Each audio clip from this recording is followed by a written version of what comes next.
Okay, hello everybody. Generation Nutrition webinar on nutrition financing. My name is Conal Foley from Concern Worldwide, and I'll be moderating the webinar today.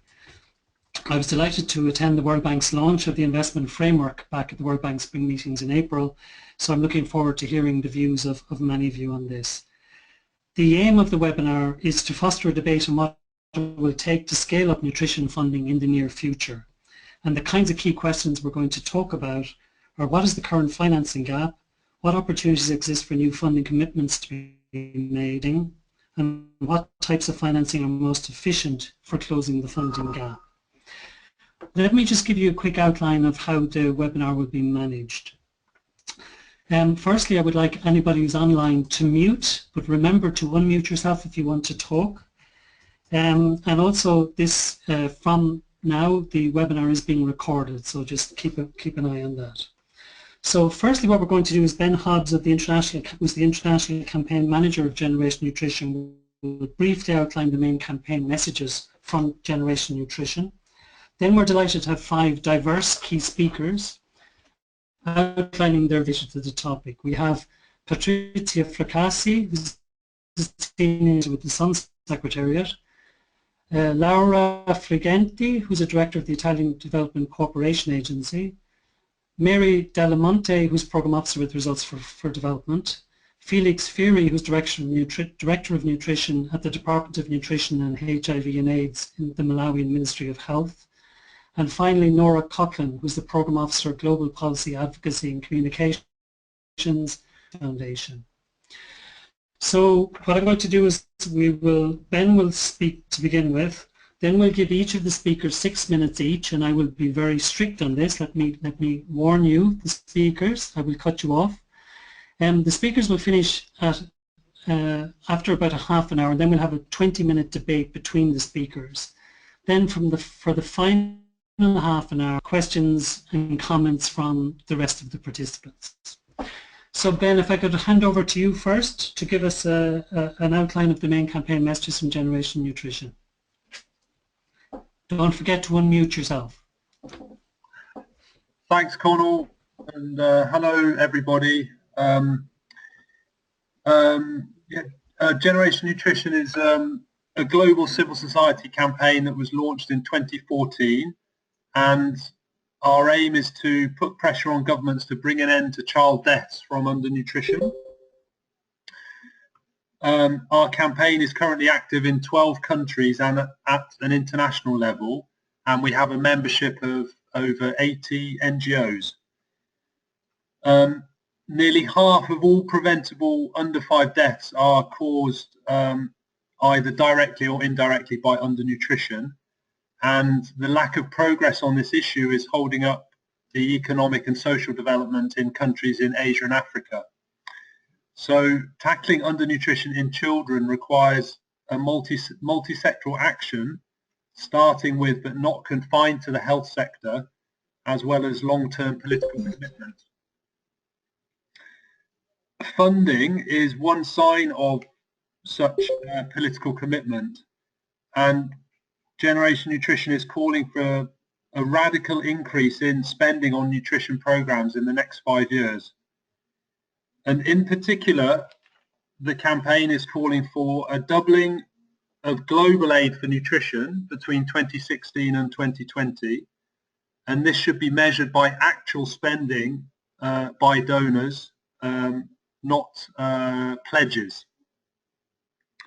We're secondly calling for southern governments to aim for an allocation of at least 3% from their national budget for nutrition, and as per the recommendation of the Federation of African Nutrition Societies.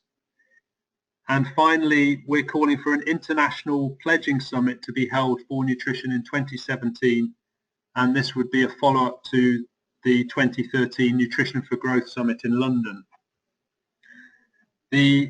Our campaign asks are set out in more detail in our report published in June, Nutrition Funding, the Missing Piece of the Puzzle.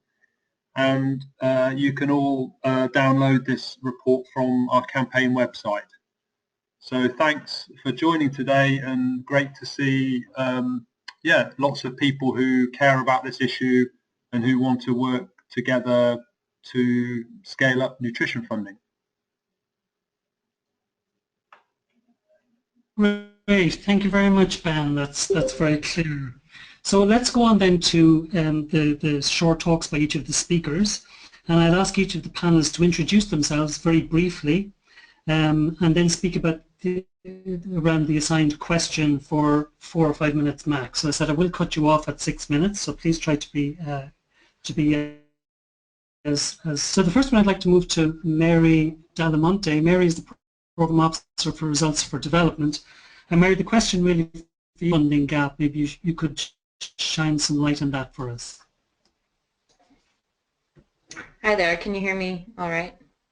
Yes, perfectly, thank you. Great, okay. Hi everyone, this is Mary Delamonte from Results for Development Institute, and I'm a Program Officer on the health team where we work on nutrition financing at the country and at the global level. So currently some of the countries we work in are Ethiopia and some states in India. And as just mentioned today, I was asked to speak about the current funding gap for nutrition globally and the global investment framework for nutrition that was launched back in April and was mentioned at the outset of this call. And this was developed through a partnership with the World Bank, 1,000 Days, and funded by the Bill and Melinda Gates Foundation and SIF, the Children's Investment Fund Foundation.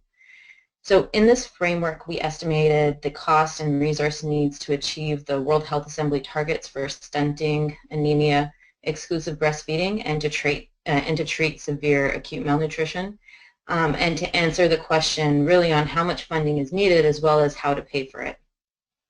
So the World Bank estimated that it would cost an additional $70 billion globally to scale up a package of nutrition-specific interventions to achieve these global targets. And we also created under constrained resources. Resources are directed to a priority package of interventions that have high maximized technical efficiency and are scalable now. So this really represents a subset of the full package and will cost about $23 billion on top of current financing, although the targets will not be achieved here in this scenario. So Results for Development developed a series of financing scenarios for the Global Investment Framework through which the resource gap can be closed through a coordinated effort between donors, governments, and innovative financing mechanisms. And this helps to answer the question on how much is needed as well as who's going to pay for it. So if you're familiar with this, we called this the Global Solidarity Financing Scenario and was developed based on some health financing principles. So before I go into how much is needed, I'll just quickly go through some of these points just for some context. So first, no reduction. We assume there is no reduction in current spending. So we estimate to contribute about $1 billion and governments about $3 billion to the interventions that were included in this analysis. And if current levels of support cannot be counted on to continue, it would be extremely difficult to close the resource gap. So everything else is on top of this baseline contribution. Next, countries with higher ability to pay contribute more. So upper middle income countries pay for all of the additional costs. And by the end of the 10-year period, low middle income countries pay for about 70% of their costs and low income countries pay for 50% of the costs. So this is by the time of when the targets should be achieved. Next, donors ramp up quickly to help the scale up of these high impact interventions and then taper off to encourage country ownership and transition, which is in line with sustainability principles outlined in the SDGs. And finally, new innovative financing mechanisms are come online and are optimized. So next, what does this mean in terms of government and donor contributions? So for countries globally, investing in the full package of interventions that will help achieve the World Health Assembly targets would mean a steady ramp up, beginning with an additional about $700 million in 2016, ramping up to an additional $7 billion contributed by all governments by 2025. And while this a big jump, an additional $7 billion by country governments is quite a lot. Just % of this is contributed by middle income countries, with higher ability to pay currently, and in 10 years with growth would have that increased. And on average, this would represent about 3% of government health budgets. So that's for countries. For for donors, annual contributions would have to increase about 5-fold by 2021. So about 5 billion by 2021, which represents about 3% of ODA, and this is for official development assistance, for total official development assistance, the full package of interventions. The priority scenario for annual donor contributions would need to double from about 1 billion. So these are quickly some of the financial commitments needed to achieve the World Health Assembly targets framework. Of course, increased implementation or enhanced implementation and other factors are required in order to achieve the scale up necessary. But I'll close there. Thanks. That's great, Mary. That's perfect. You were just on 5 minutes. So, so that lays out the scale of the challenge. I think it's a very large challenge in terms of the amount of funds that are needed. Maybe we'll just go on to Felix then. Felix Phiri, who is the Director of Nutrition and Health. Felix, maybe you could talk to us about the challenge from the Southern government perspective. I mean, resources is key, known as left behind, and also what factors are maybe preventing a country like Malawi from mobilizing more domestic resources. So over to you, Felix. Remember to unmute yourself. Yeah, no, thank you very much. Basically, I think I'll just try to talk on what we have done so far. In terms of, it has rightly been said that nutrition is multisectoral in nature, and it requires strong multisectoral domestic investment at all levels. Firstly, there has been a very high commitment that nutrition is high on the government agenda. And secondly, there had been local resource mobilization to support nutrition, accountability and transparency in resource utilization, resource allocation in different sectors. So far what we have seen, nutrition basically I think it's more concentrated within the health sector, but we need to go beyond the health sector, because when we look at the resource allocation, health sector still gets a lot of money than any other sector. So we need to ensure that everyone should be investing domestically in nutrition, from the household itself to government level and local communities within countries. For this to happen in Malawi, what we did, the government placed nutrition on government agenda, and then we defined nutrition as one of the priority areas in the national development. This resulted in the establishment of the Department of Nutrition as coordinating unit. And also after the establishment of the department, what we did now was to develop a multisectoral nutrition policy and a cost strategic plan, which should inform in terms of financing on nutrition. We did also define the cost of not investing in nutrition as part of advocacy for nutrition funding. This laid a foundation for domestic investment and for the provision of nutrition vote within government as one of the commitment to make sure that nutrition is adequately funded. This has basically helped the country in terms of reducing some of the nutrition indicators. So for preliminary results shows from 47 to 37%, and also vitamin A 10%. That's an indication of the commitment that has been there and the move towards ensuring that there is adequate investment domestically.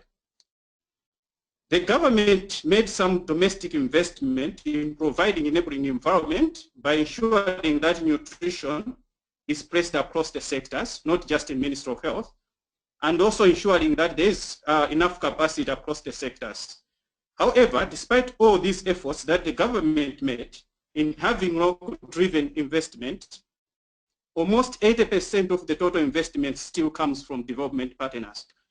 And some of the challenges that we are facing around that is that currently we have competing demands from governments, which prevents mobilization of resources for nutrition.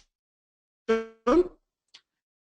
is also little understanding of nutrition as a key for economic development.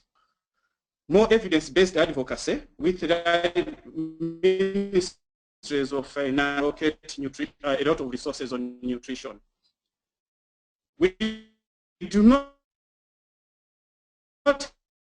have a national nutrition fund, which could act probably as a pool for funding to be sure that all the sectors are getting adequate financing. But as of now, still health sector dominates in terms of resource allocation, which has led to food insecurity in the country. This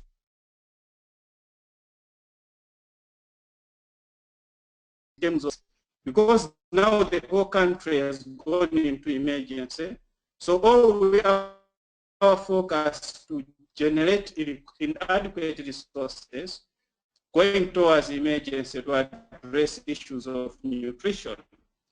And also there's a little participation by private sector in terms of investing in nutrition, because they have a sense, and always whatever they want to bring in, they'll also always see how much are we getting out of this.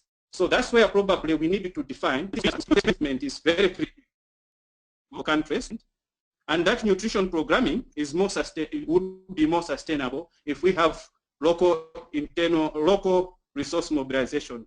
However, we are far from it, and probably we need to look at key strategies on how government could look at this. Thank you very much.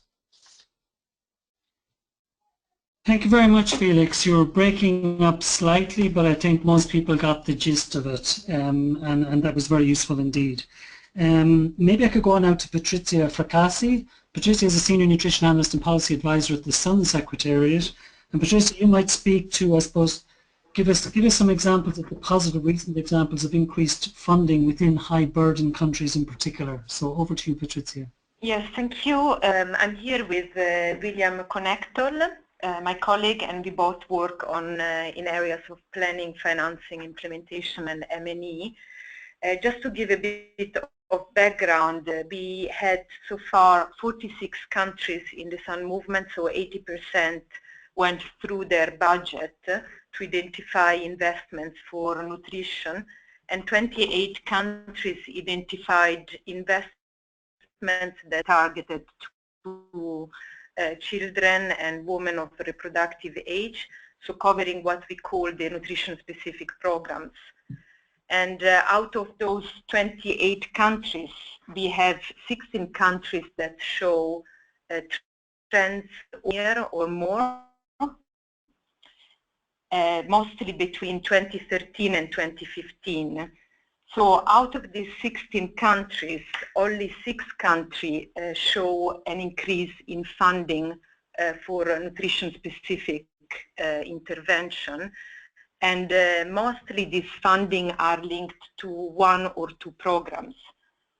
So the examples that we have are Pakistan, that showed an increase, a very significant increase in the nutrition program in one of the provinces, so in Balochistan, with mixed funding from donor and from government sources, and an increase from $180,000 to $3 million for this program. Another example is Vietnam, with an increase in nutrition program for and women, entirely funded by the government, with a huge increase from 2 million to 26 million. Indonesia, on a program to develop child services, also funded by the government, with an increase from 2 million to 13 million. We have also examples from African countries, but the baseline is significantly lower. So we have one program in with an increase from just $5,000 to $25,000, and the one in Mauritania is mostly linked to a human resource, so really a very low baseline, but an increase. And we have also reports from Tanzania and Sierra Leone in terms of doubling of funding, but again from a low baseline. So these are all examples of increase in investment for nutrition-specific intervention. But if we look at the actual expenditure, and this we have only available for 5 countries because it depends on the system, the public finance system, we see that out of these 5 countries, all have an actual expenditure above 80%.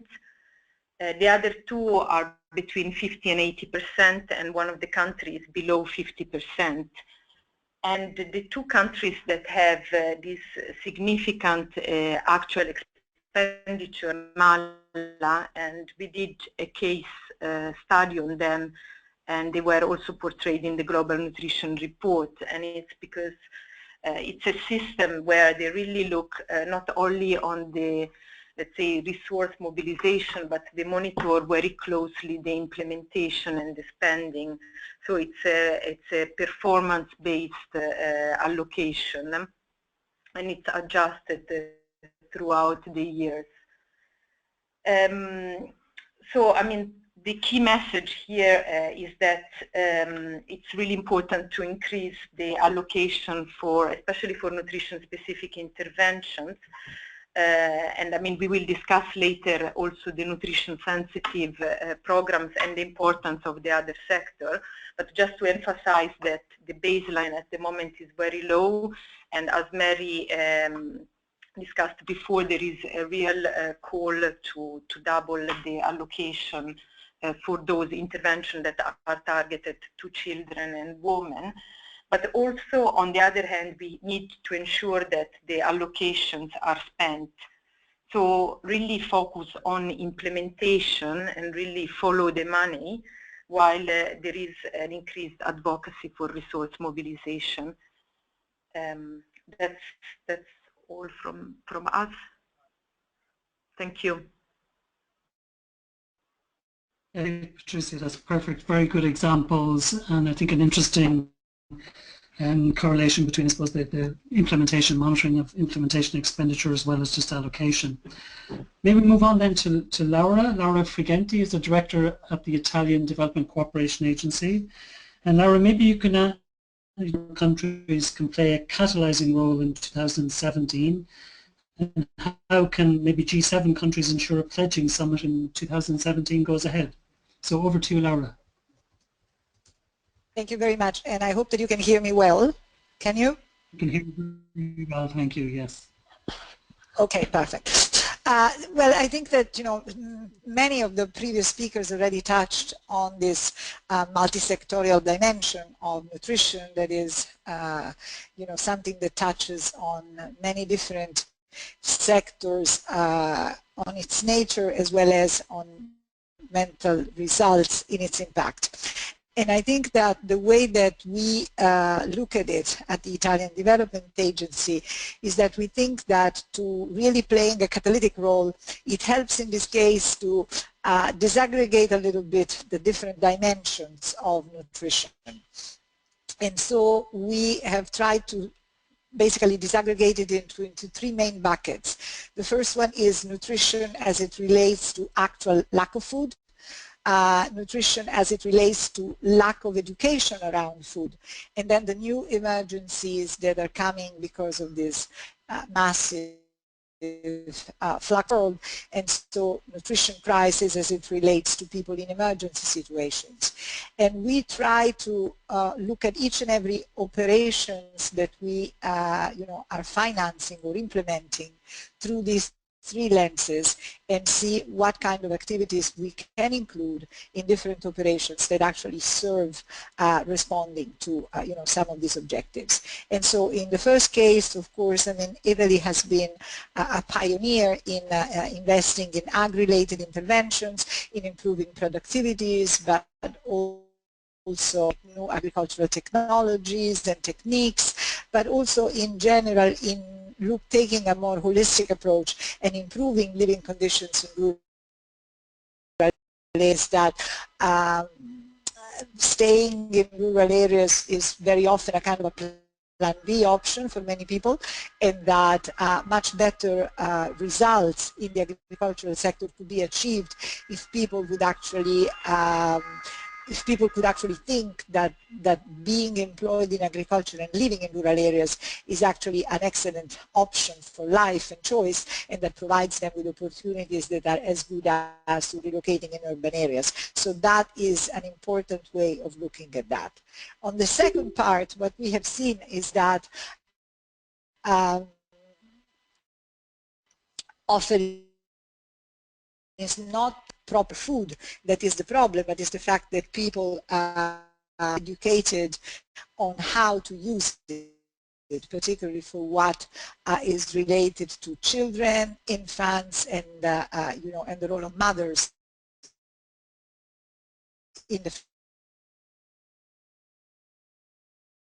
families and instrument of interventions, both education as well as health intervention or interventions that are related to early childhood development, about educating mothers and educating the leaders in the communities so that they know what the content of a proper nutrition, example, vegetable garden, so that they have a better integrated and a more diverse type of nutrition for their families. And then, of course, I mean, what we have seen in the recent years with this massive inflows, with this biblical inflows of people, is that people that are disrupted and taken away from their environment, they have a very, very high probability of undernourished. Many families are traveling with their children, and so this is a particular at-risk category. And so what we are trying to do is really to integrate in all our emergency and relief activities that target migrants and refugees components about nutrition, and whenever it is possible, whenever we feel that these people stops being on the move and become more settled, activities that help them developing the ability of providing for their own nutrition. On the G7, I think that at the moment we do not see and we do not have any sense that there is going to be a specific pledge at the G7 around nutrition, though we know for sure that nutrition is going to be one of the key topics that will be discussed over these months that will be heading towards the G7. And I think that what my experience has been is that the G7 is really beyond that particular meeting. It's a long process that takes to defining an agenda and defining maybe some specific targets that wants to be achieved. So I think that starting with a shared commitment from all the member countries and a kind of a revived agenda around this topic is really going to be a very good initial steps to start seeing whether there is sufficient ground to come to a pledge. Of course, I mean, we do want to have a pledge if there is a certainty that this pledge is going to be honored. And I feel that one of the concerns that may be, in many people's mind is the fact that there are many competing priorities at this stage. And so really we want to make sure that if we as G7 come up with a pledge that we honor in its totality, and so that there is a very strong commitment from everybody behind that.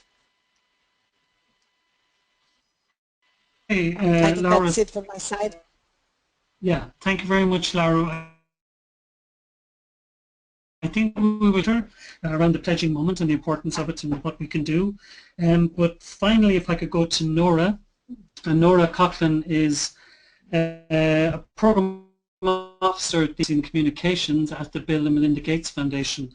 And Nora, maybe you could talk to us a little bit about what your view of the financing architecture for nutrition is, and how can it better evolve to address financing needs? And you might include maybe what the likelihood is of a global fund for nutrition, for example. Over to you, Nora. Yeah, thanks, Connell, and hopefully everyone can hear me okay, but let me know if not. Thank you. Great. Okay. So, as Mary outlined, we face a really huge funding gap when it comes to nutrition. Looking at the numbers, which I think she mentioned, although nutrition is responsible for nearly half of child deaths, the evidence shows that less than 1% of ODA is actually spent on basic nutrition, and around 1 to 2% of national budgets go towards nutrition from developing countries. So clearly a large gap that we're looking to fill here. And I think we face a few different challenges as we look to fill this gap. So first is the obvious one that I think many of us have talked about at length, the fact that there's no multilateral mechanism or pooled fund for nutrition. So unlike the AIDS community, the vaccine, and don't have a global fund or Gavi with regular replenished year where donors in developing countries are required to come around the table and commit new resources. So that's a big challenge. Secondly, there's the political reality of the budget outlook that we currently face in many donor countries and developing countries. When the Global Fund was started, we were in a much as a global community. I think we're facing some uphill battles, especially in many of our target markets now, and that's just a reality that we need to incorporate as we think about funding opportunities looking ahead.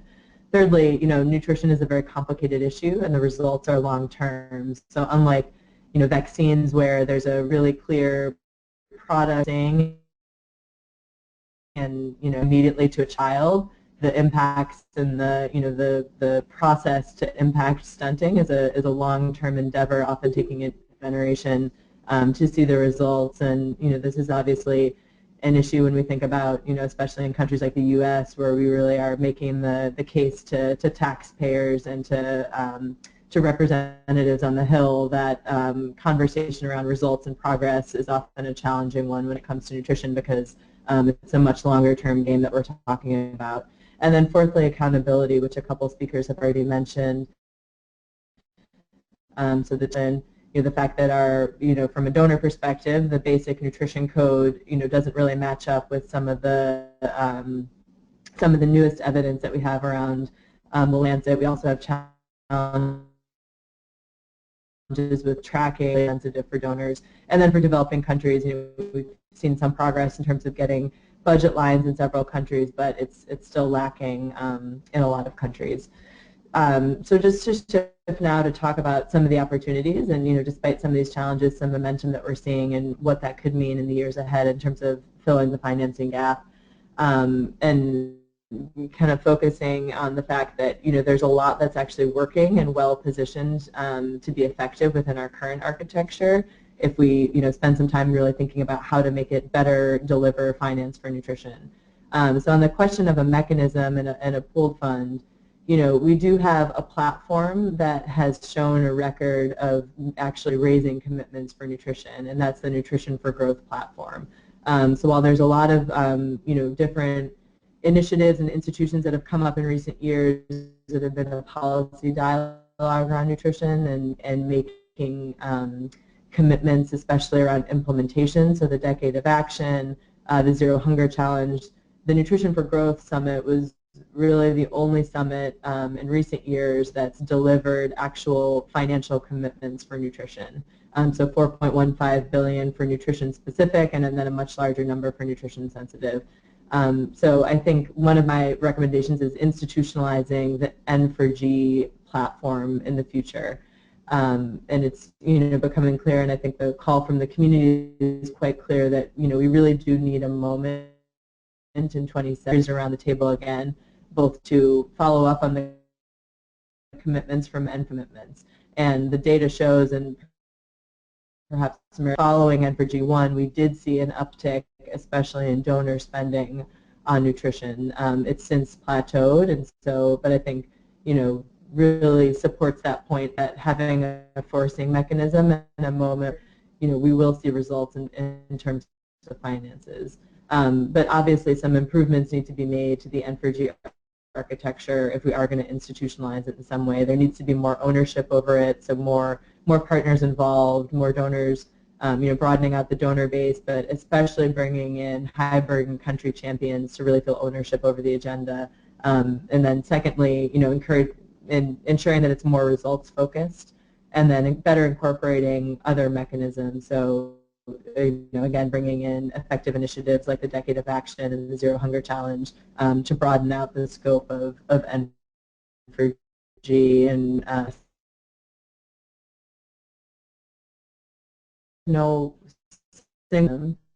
we do have several multilateral mechanisms that are addressing nutrition within their portfolios. So the Global Financing Facility, GAFSP, and then some of the Multilateral Development Bank funds, so IDA, and then the AFDB is increasingly becoming engaged on nutrition. These are potentially huge pots of funding, and many of them have innovative components that also encourage developing countries to put up their own resources for nutrition in addition to donor funds. I think the question here is how to really increase the funding that we're seeing for nutrition from some of these existing mechanisms. So there's been some good momentum on this. I think the Global Financing Facility is a really great example because of a push largely from civil society, but also champions within the bank. Several nutrition indicators were added to the investment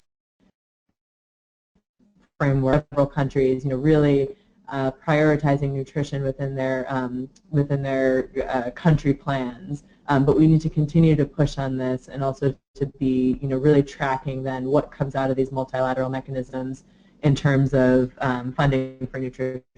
A better way to support countries in accessing this financing. So GFF, I think there's been some really good progress, but we haven't necessarily seen that same progress on some of these other funds. And I think the big question here is how do we provide that support to countries? How do we make our existing architecture better delivered? And there's been a lot of conversation about this, especially with the role of SUN and with the new strategy, figuring out how SUN and the Secretariat in particular can really support countries in accessing some of this financing, and making the case as they apply to some of these pooled funds on why funding for nutrition is critical. And a key piece of this, I think, and this comes back to sort of the onus on civil society, is really making sure that demand is being driven from inside developing countries. So many of these multilateral mechanisms, as you all know, are meant to be country-focused and country-driven. And for this to happen effectively and for nutrition prioritized, we really need to be making the case on nutrition to people that are making decisions inside government. So picking up on Felix's point on really building the argument for them, looking at ministries of finance, which oftentimes are in charge of developing the budget and in some cases applying for funding from these multilateral mechanisms. I think we have a couple things on our side as we look to build out this argument and make the case.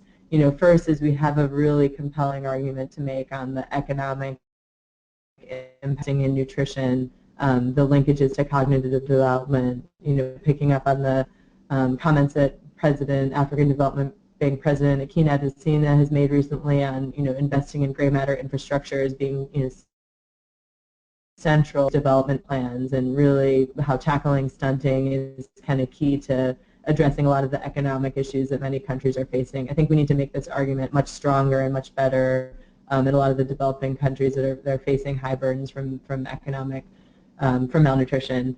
And then secondly, I think we need to be much clearer on the type of guidance that we're giving to ministers of finance and ministries of health on where the best bang for buck is when it comes to investing in nutrition. For a long time we heard that nutrition was a very complicated issue. It's really tricky to tackle. I think we've seen just so much progress in terms of multisectoral plans being supported by SUN, and also a really clear roadmap that we now have, thanks to the results for development of a clear set of interventions that can be really scaled up tomorrow in most countries, where ministers of finance can partner with ministers of health on allocating funds and beginning tomorrow and really start to make a dent in the issue of malnutrition. And then finally, I just want to wrap up and mention again that accountability is a huge piece of this, and I think needs to be a priority as we think about what role the financing architecture should play in years ahead. We do have some good solid tools in place, notably the Global Nutrition Report, which I think is arguably one of the sort of best accountability reports that any sector has on these issues. But there are these kind of challenges I mentioned before with some of the OECD tracking with donors, and also the challenge around budget lines in developing countries. But I think there's a few different proposals moving forward right now that it's great to see some momentum on. So ACF is leading a group of partners around some proposals within the OECD to donors to reform the basic nutrition code and to better track nutrition-sensitive spending. And I think it's important that we see some progress on these and approval of these in the next few months. And then similarly on the developing country side, again, the question of budget lines, but also really pushing for costed plans and clear financial plans so that the community is better able to track spending on specific interventions. And then finally, really figuring out the accountability question when it comes to some of these multilateral funds. As we see more nutrition money coming out of some of these funds, how do we then ensure that the funding is going to the right places and the structures are in place to track results. Thanks. Thank you very much, Nora. There's an awful lot in there. You packed a lot in, including 2 finalies. But thank you very much for that. There was a lot of information in a short period of time, and I guess we could go down a number of routes, but we have about 20 minutes to generate a bit of a discussion between you. I think the first one that kind of comes out for me from what Nora and a couple of you were saying, and I would aim this maybe at Felix and maybe Laura, is around the political economy for financing. I mean, I remember at the World Bank at the launch of the investment framework, the moderator asking were there any ministers of finance in the room, and everybody said, well, no. How, I think people have mentioned already, but Felix, you might talk to this. How do we make a stronger case with the Minister of Finance or with the President or whoever is deciding finally on a budget for greater investment in nutrition? Maybe Felix. Felix, are you muted?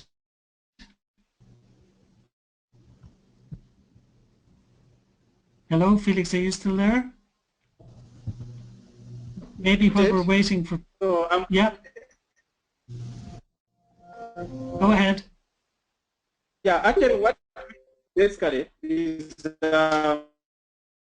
we do hunger analysis, and based on that, we had engaged with Minister of Finance, who actually owned the report, and they accepted that. I think in terms of financing nutrition, there's a huge gap.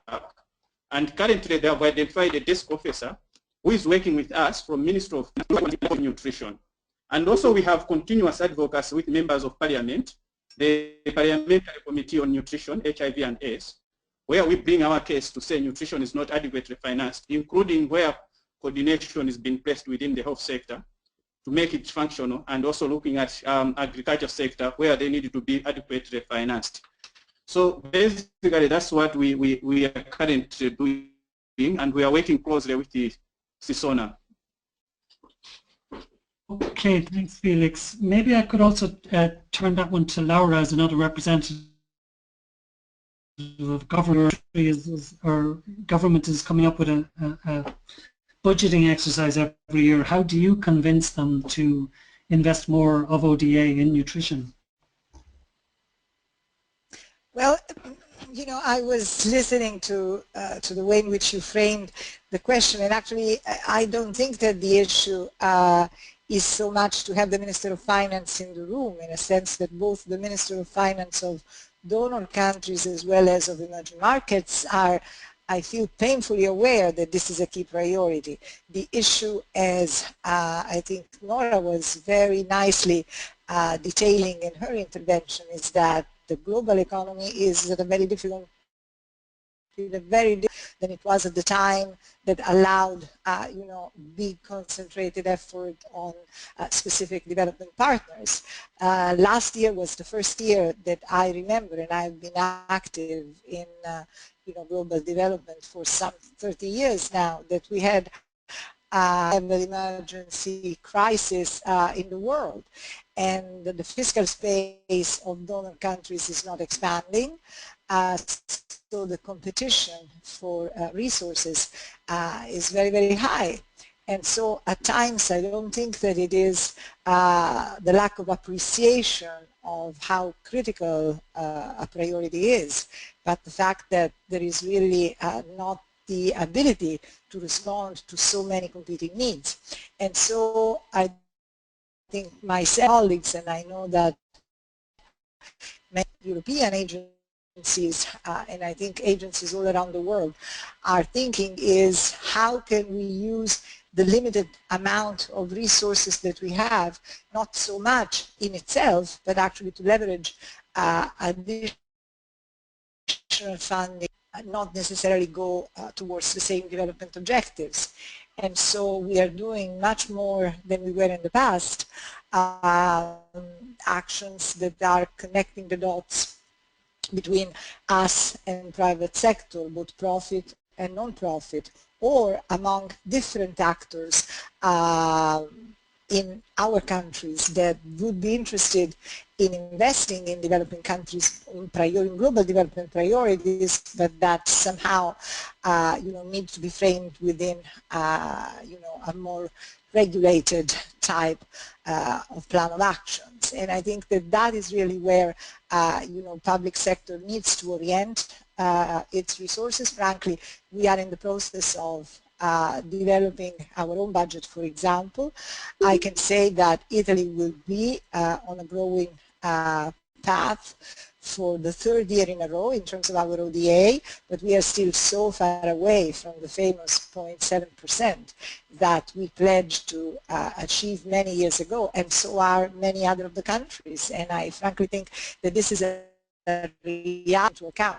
So it's a lot about innovative financing, how to bring everybody together, how to develop synergies, how to use public money to leverage private funds and conventional funds, etc., so that we use up to the last cent to achieve these very important development objectives. And the other thing is also the efficiency of the spending, because on that I really think that we have to do some more hard looking, that maybe we can get much better results if we use better the funds that at the moment we are using. And that's an area where we all have control, and I think that we really need to look at that with due diligence.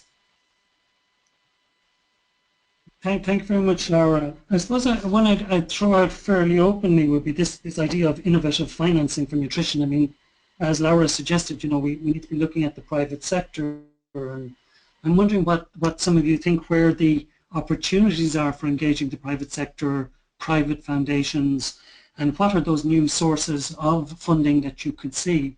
Does anybody want to take me up on that challenge? Remember to unmute yourselves. Is it too difficult a question then? Ben, I don't know if Aurora is talk a little bit about a couple of the ones that you mentioned in your report. Is she able to speak to those?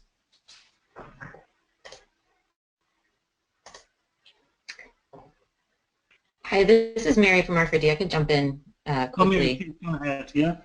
Yeah, sure. So on the innovative financing mechanisms that currently exist and that are optimized and that can be optimized in the future, some of them that exist and that we looked at for the global investment framework were the power of nutrition, as well as mobilizing and leveraging funding through the GFF. So that is still an ongoing piece of work to look at as to how exactly funding can be leveraged and countries can make use of those fundings, and that funding in the global is something to look forward to and encourage as a global community.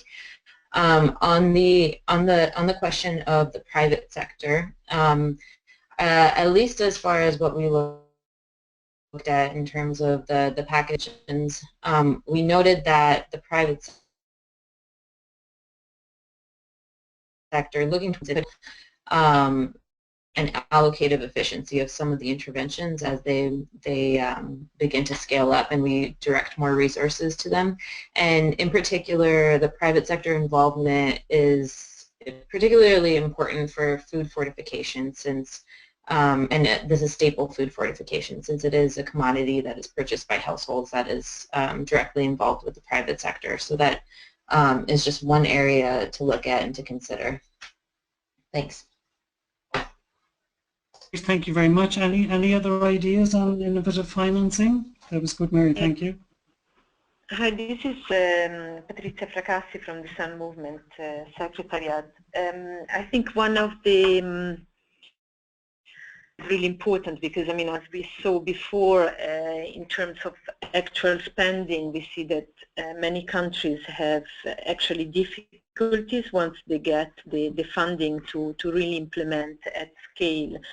So the efficiency could be used by looking at what is the best delivery platform. And here you don't look only at one sector, but you look at the private sector as a delivery platform. So, and you look at other sector as well. And that one is the Sun Movement is really focusing on multisectoral and multi-stakeholder approach. So financing can be a good entry point when you discuss resource allocation and how you translate that resource allocation into better implementation. So really using unity to increase the dialogue across sector, and as mentioned before also with the Ministry of Finance. The Ministry of Finance are very interested to know not only about money and distribution of money, but also that this money can be spent efficiently, and that's really a good argument beyond the argument that obviously there is a moral imperative to invest in nutrition, but the economic argument and also the argument that we know what to do. We just need to do it better and faster and really take the moment now. That's something I wanted to add. Thank you, Patrizia. If I could go back to the examples you gave from Asia, particularly Pakistan, Vietnam, Indonesia, where huge investments by governments, but generally middle-income governments, the ones that can afford it. The examples you gave from Africa are obviously coming from very low baseline. So again, I'm wondering for all of you, much better scale up in terms of expenditure in Africa, particularly where capacity is low, and we do need to look at efficiencies in terms of delivery of some of these interventions. So again, Patrizia, have you any particular suggestions about how that might happen, and then if any of the rest of you want to row in on that? I mean, the engagement of the private sector is an important way on to really happen, but also really looking at the delivery platform, so engaging education and really recognizing that schools can be an effective delivery platform. I think we were recently in a workshop on public finance for nutrition in Nairobi and discussing different supplementation of vitamin A and other micronutrients. So really not only looking at health as the only, or public health as the only delivery channel, but looking at opportunity that are made available by other programs that are existing in other sectors. We mentioned the whole discussion around allocative efficiency, which it's a very interesting one. I wish we would have the tool to really look at it systematically, but it's the way you start to look when you translate these multisectoral working together into a push for financing and implementation. Okay, any of the rest of you, any ideas on that, how we can scale that up? If not, with about 3 or 4 minutes before we open it to wider participants, maybe the final one for me would be, I suppose, when I heard Laura talking about the G7 and the kind of restricted space for getting, And I talked, and Nora spoke about obviously the importance of the Nutrition for Growth platform from London. Few of us really to get that discussed at Rio and being pushed down the track. I suspect if advocacy and pressure can be brought to the table to ensure that we have that pledge, that we can continue to push for it at that. Have any of you any ideas on that?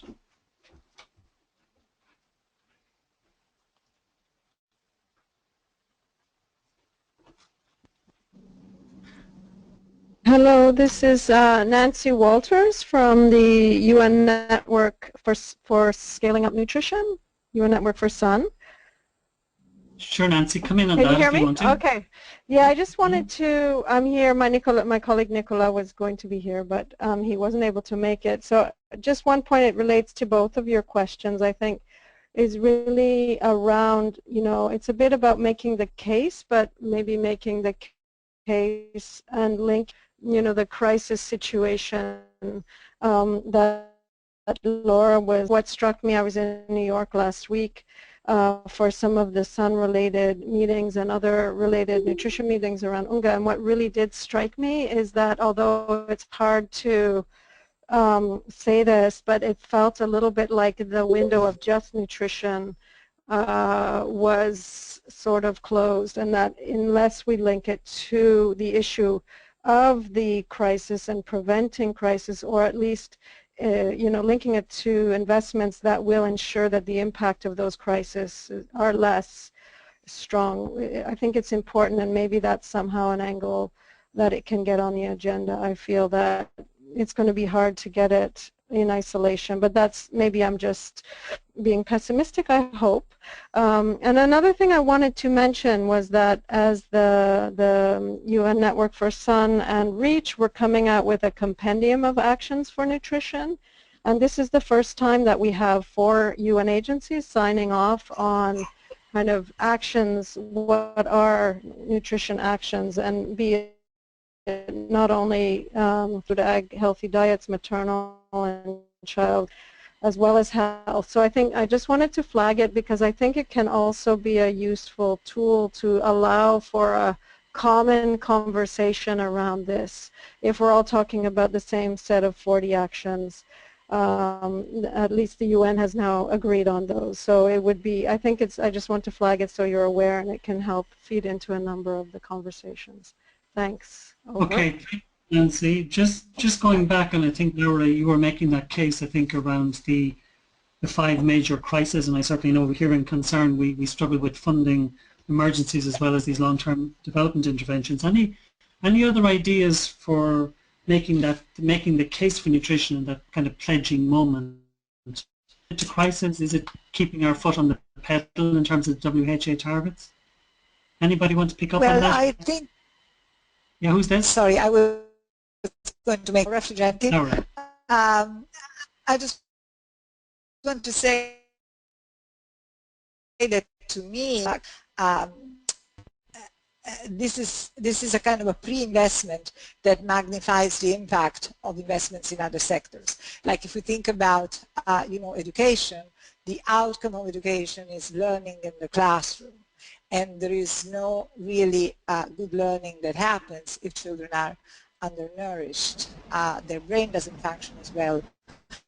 Their ability to concentrate and to focus. So if you don't have that system in place, then, you know, you may decide that you're investing a lot in schools or in education without achieving the outcome that you want. The same about health. A lot of the disease that, you know, become part of, you know, a national burden of disease are the results of bad nutrition or poor nutrition.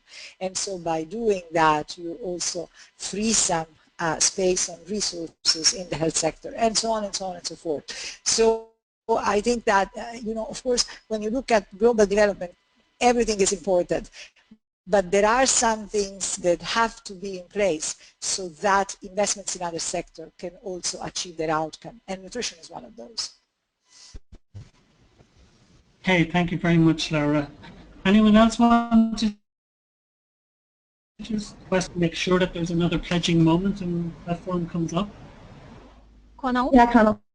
Nora, I would disagree with Laura's comment. I think the message around nutrition being foundational to all of other issues is a really you know, in engaging, you know, as you think about sort of donors that are very invested in the maternal and child health agenda, for example, you know, really messaging nutrition is key to reducing under 5 mortality. I think is a good angle, and not necessarily presenting it as a standalone issue. In terms of a moment in 2017, I would also just say, you know, really engaging political champions. What we need, I think, on nutrition is political leadership from you know, people who are really driving the agenda. So reaching out to those champions that were so pivotal in organizing N4G1, but also new champions that have, you know, come on board and stepped up to take up the issue of nutrition in the years following, and, you know, getting their buy-in and leadership around an important moment like this. So, you know, the UK government is a really great example. They've played such a one, you know, engaging them to similar charge around a follow-up moment, but also bringing new partners and champions on board, I think, will be critical. Very much, Nora. Someone, who is this? I could jump in. It's a related point. So just to echo the importance of, as Nora mentioned, an institutionalized N4G platform, or something that ideally could be routine and happen every few years to build and sustain momentum for commitments to nutrition and investments. But on top of that, commitments especially is a feat requiring intensive advocacy efforts, and but what comes afterwards, or monitoring whether commitments are realized, is really not easy based on current tools today. So this is picking up on themes that Patrizia raised as well as Nora. So I think the trouble is that currently most governments don't have financial tracking systems, so measuring what is spent on nutrition isn't really tracked to what's budgeted and what's costed or planned for. Patrizia mentioned this as one of the work streams the Sun Movement Secretariat is really prioritizing in terms of budget analysis and looking year on year what is to nutrition and investments. But for aid for nutrition, so it's not as straightforward as it can be with the current tools and data sources we have on aid for nutrition. And if we want to monitor investments, tracking commitments that are made at a budgeting moment, I would say, then a lot of work needs to be done in terms of digging through the data to look at how resources are being channeled to recipient countries towards specific interventions. This requires a lot of person hours based on the current system of official development assistance reporting. So I think moving forward, it'll be important to consider ways in which aid for nutrition is coded and tracked using the creditor reporting system. And Nora mentioned the effort by ACF to help make recommendations on how this could be possible. So I just wanted to mention, in regards to the theme of a pledging moment for nutrition and a platform that exists, I think having the aligned system of monitoring and reporting and measuring resources and investments for the purpose of accountability is also needs to happen in parallel. Thanks. Thanks very much, Mary. I think they're very good points, and I think, yeah, there are obviously a lot of technical issues around the coding and investments, which I think we all need to keep an eye on and keep focused on. I want to finish the debate there, and thank you very much. We're still required to answer some questions. I want to open it up to the wider participants now for questions. So if people want to come online and ask questions, or maybe send in an asterisk on the little typing chat box at the bottom, we can go to you. I'm not seeing any questions. Write in your questions and we will try to open it up to the floor. I'm not seeing any coming in at the moment. Does anybody want to come online and say anything?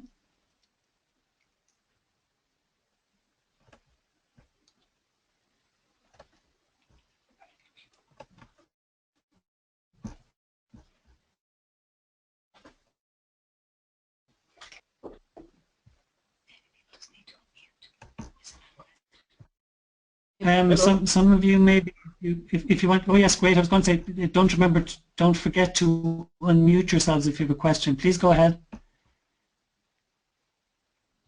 Hello, who's this? Hello? Ben, yeah, go ahead, please. Actually, I was just figuring out the discussions around the domestic funding. Probably, as an alternative, we need to figure out on how best we could take an approach that HIV AIDS did, where we set up probably kind of a pool funding, or we advocate for nutrition to have its own budget line. We should address nutrition issues across the sector. In that way, we'll be able to monitor how much is going to nutrition, and of that amount, how much has actually been disbursed to relevant sectors to implement nutrition interventions. But the way things are now, especially in the case of Malawi, where nutrition could be funded within the right ministries, it becomes difficult to identify how much has actually been utilized against the budget right of ministries of finance. So my thinking now is maybe we need to take an approach of HIV and maybe coming up with a kind of a pool funding just like HIV. Maybe that could help to move the nutrition agenda and bring countries to come in terms of domestic resources. Okay, thank you very much. Felix, thank you for that suggestion. Ben, did you have a question you wanted to ask? Please unmute yourself. Yeah, hi. Yeah, really good to listen to the debate. I have a question for Mrs. Frigenti, and thanks very much for your intervention. I'm just wondering about the process now for securing support from different countries for a new nutrition pledging summit. And it does sound like, it's something that could be on the G7's agenda for next year. But I'm wondering that, we were due to have a pledging summit in Brazil last summer, and that didn't happen in the end. And that was obviously quite a big disappointment for nutrition NGOs and the nutrition community. And so I'm wondering how we can get the whole process kind of back on the road. And, if we are going to organize a summit next year, how the G7 countries, including Italy, can kind of push that forward and encourage other states to actually come on board for such a summit. And some people have asked or proposed that there be a summit for nutrition funding on the day before the G7 meeting in Italy. And I'll be interested to hear about your response to my general point about how to get the process up and running, and then on this specific idea of a summit on the 25th of May. Thanks a lot. Thank you for your question. Well, I think that you know that each G7 a continuation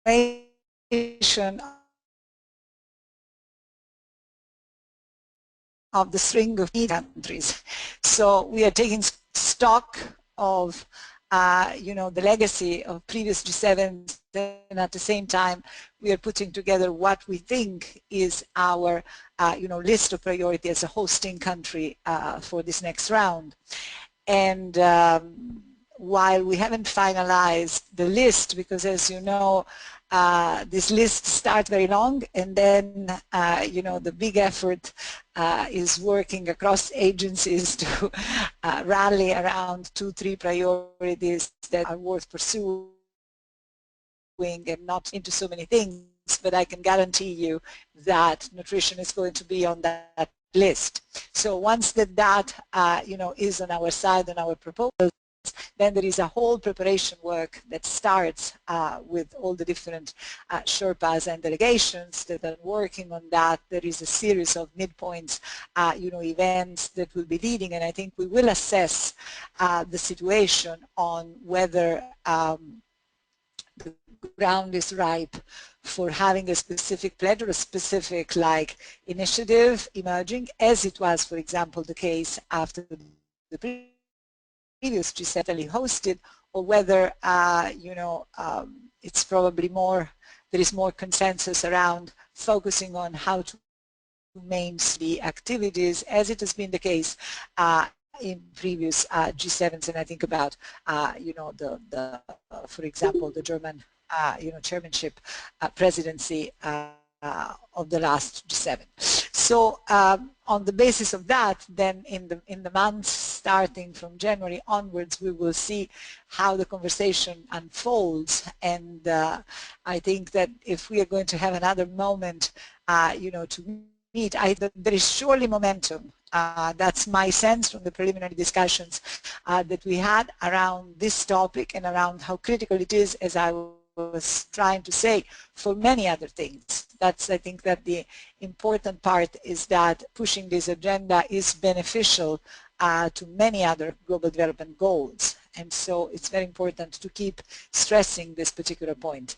And then how this will actually emerge in terms of the output of the G7, I think that is.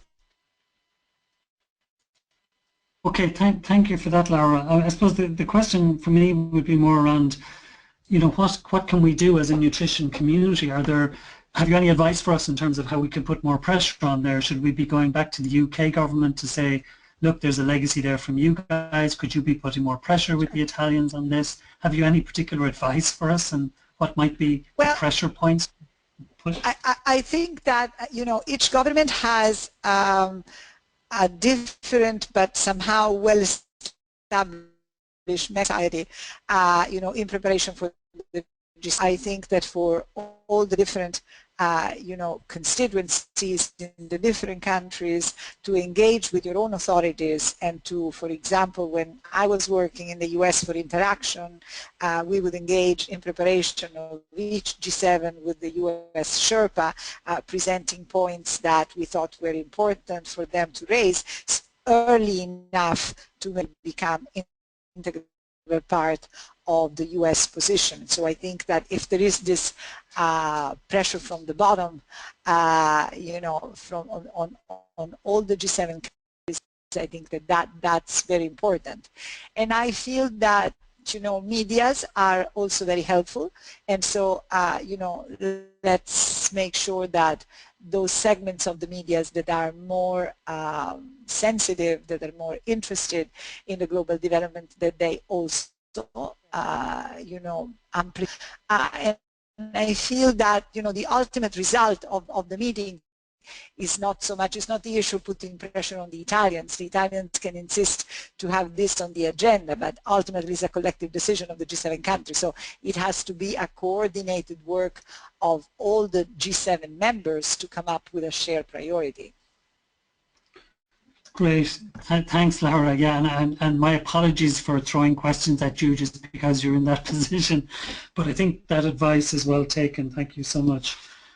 Any other questions? Anything from the speakers to each other that you'd like to follow up on? If we don't have time, if we don't feel that we have anything additional, I suppose I'm interested in this question of, the global crisis. I think the concern from a lot of people that funding, particularly in new SDGs, which are calling for trillions of dollars of investment, and again, the competition for resources issue. I think what I've heard from people is, let's continue to make the importance of the foundational argument that nutrition is such a foundation for both health and education, for the contribution to GDP and all that, and that those kinds of arguments continue to be important, and we should continue to use them. Does anyone have any other insights or ideas about how we continue to push that sort of, if you like, anti-competition argument, where there is so much competition for resources now, especially in ODA?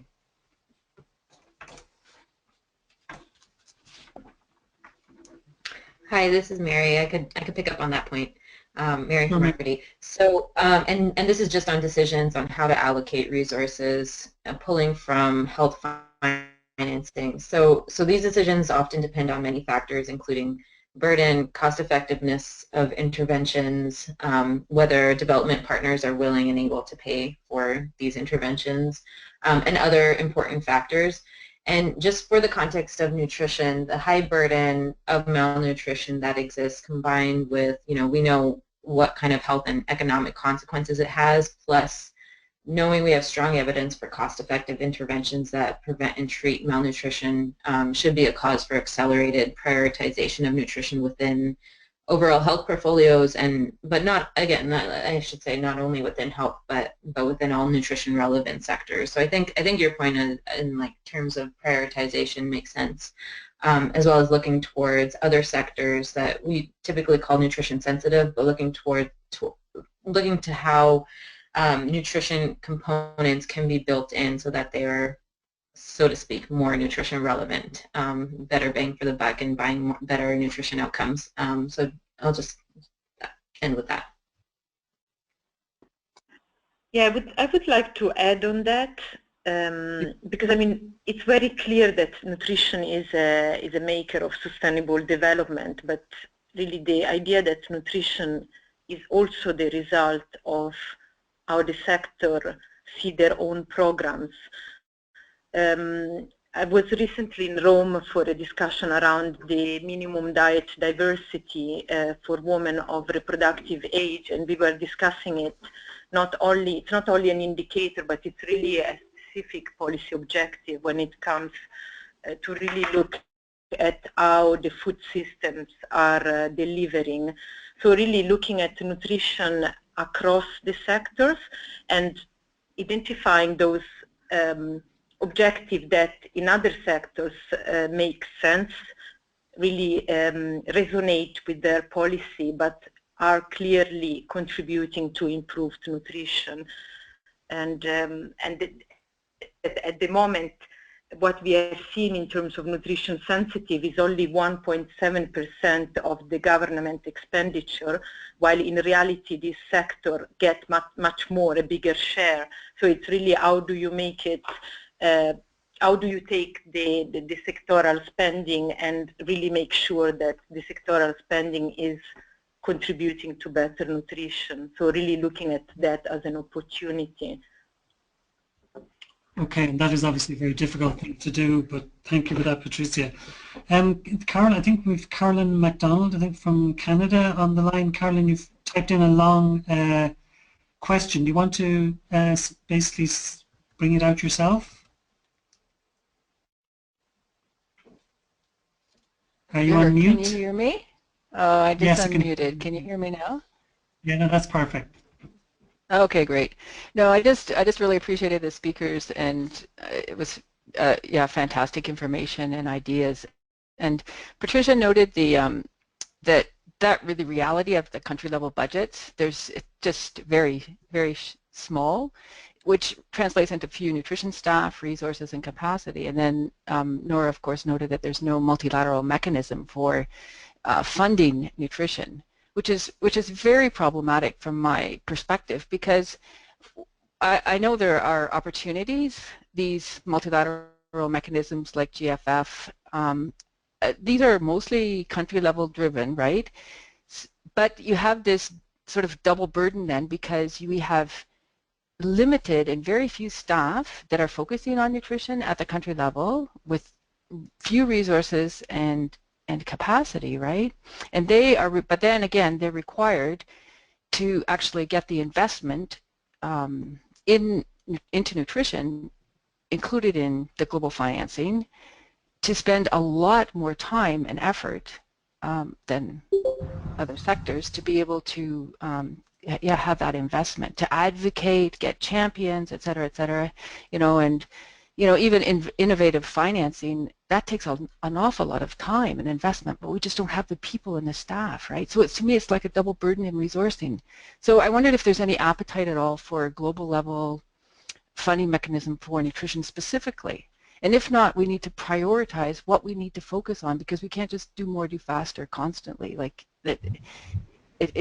yeah, because we have so many, yeah, what would be the priority if there isn't a global funding mechanism, and is there an appetite for a global funding mechanism for nutrition? Could I go back to maybe Patrizia or Mary on that? Do you think there's any appetite for it? Sure. Yeah. Go ahead, Patrizia, if you like. No, please go ahead. Yeah. Okay. Yeah, I think. Sorry. So I think that I've heard it as an overarching theme throughout a lot of the speakers' comments. So I think it is something to look towards.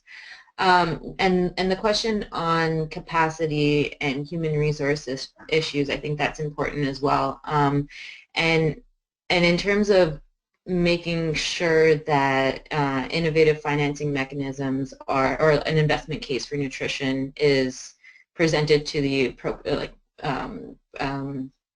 appropriate political figures in order to make the case. I think it has to come from top down as well as bottom up. So it might be just a feedback loop in terms of if it's coming from the top down, the investment prioritizing nutrition and the investment framework could inevitably result in more resources for nutrition, part of that being human resources. So I think it's like kind of a two-way street, but an important issue to look towards and put more work on.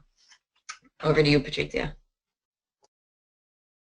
Yeah, I mean, I just would add that I think Nora mentioned that there is a need at the moment to make the best of the existing financing mechanisms, so really show how also country can better access and spend this funding. Meanwhile, we build the case for, eventually a global fund. But at the moment, I would say, let's really ensure that a mechanism like Power of Nutrition gets real traction, becomes something known not only within the nutrition community but also beyond the nutrition community. The Global Finance Facility really becomes a mechanism that country can access also for nutrition-specific intervention. So really work with what is there now, meanwhile we build the case for something better, of course. But at the moment, we really need to make the best use of the opportunity we have now. And I think the nutrition community really needs to go beyond the nutrition community and really work with other community. I mean, with other alliances, partnerships, and so on. Okay, thank you very much for that, Patrizia. And I think it's kind of interesting that if you look at the evolution of the Sun movement, I suppose it started with that idea of political leadership as a key driver. And the question about human resources and the time it's taking for lower level staff to be looking for investment. So we need to keep pushing on the political leadership part and make sure that we don't assume that it's still there, that we continue to push it, as well as look at funding mechanisms. Any other final? Go ahead. Yeah, sorry, can I just say something on the workforce for nutrition? I think we really need to map out what is the workforce for nutrition. It's really important that the health system is strengthened, but as a workforce for nutrition, we again need to look at allies in other sectors. So other sectors have systems in place to reach the community. So how do we strengthen those human resources, those frontline practitioners? So again, look beyond the health and beyond, let's say, the nutrition, the nutritionist, but really looking at the workforce for nutrition. Yeah, I think that's a very good point. Again, in the work we've done in Zambia with IFPRI, in terms of looking at nutrition sensitive interventions, working with agriculture staff, etc., to get those messages out. Obviously, it's really important that we look again multi-sectorally at that. So that makes a lot of sense, I think. Ben, did you want to come in with a final comment or question? Are you on mute? Not anymore. Yeah. I'm with Ben, and I have a question for Power of Nutrition. We have invited someone from Power of Nutrition, but I don't know if they are there. We can't hear you very well. Could you Excuse me, could you speak up a little bit or go closer to microphone, please? Oh, sorry. I'm Aurora from ACF, Action Against Hunger. Yeah. And I know that we have invited someone from Power of Nutrition, and I have a question for them. I don't know if they are there. And my question was about how to convince countries, donors, both donors and southern countries, to get involved into such existing mechanism. For example, to get involved with Power of Nutrition. Okay, is there anybody on from the Power of Nutrition that could answer that? We're talking about maybe somebody from SIF or Optimus or DFID, UNICEF, no? If there's nobody on from Power of Nutrition, I don't think we can have it. Or if there is, maybe you're on mute. Sorry, Laura, you might have to take that one offline, given there's nobody here on it.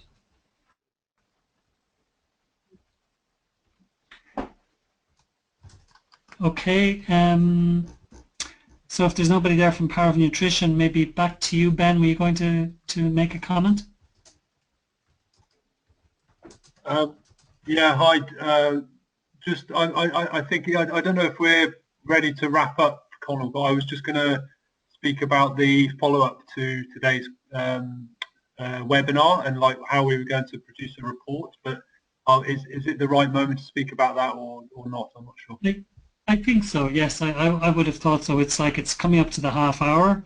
That's when we said we would finish. I think we've had a very interesting conversation. I can thank speakers at the end, but if you could just go ahead with plans for follow-up, that would be great.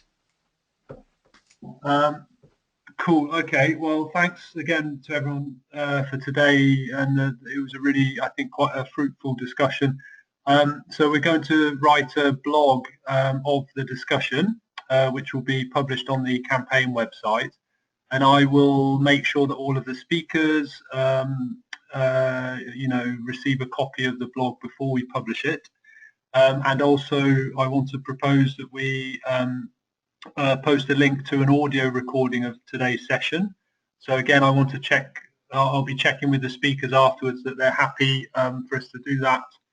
And yeah, but I think that was. So yeah, that's how we're going to be following up. That's great. I mean, perhaps those of you who may have any issues with that, maybe go back to Ben by email on it, and said he will be consulting with you before anything is published, so that should be fine. I think just to say thank you very much indeed to everybody who participated. Thank you particularly to Patrizia, Laura, Mary, Felix and Nora for your comments, your very insightful and interesting comments. And to thank everybody for participating. That's the end, I think. The report will be circulated. Yep, the report will be circulated as Ben says. Thank you very much. Bye-bye. Take care. Bye. Thank you, Ben. Thank you. Bye-bye. Bye-bye.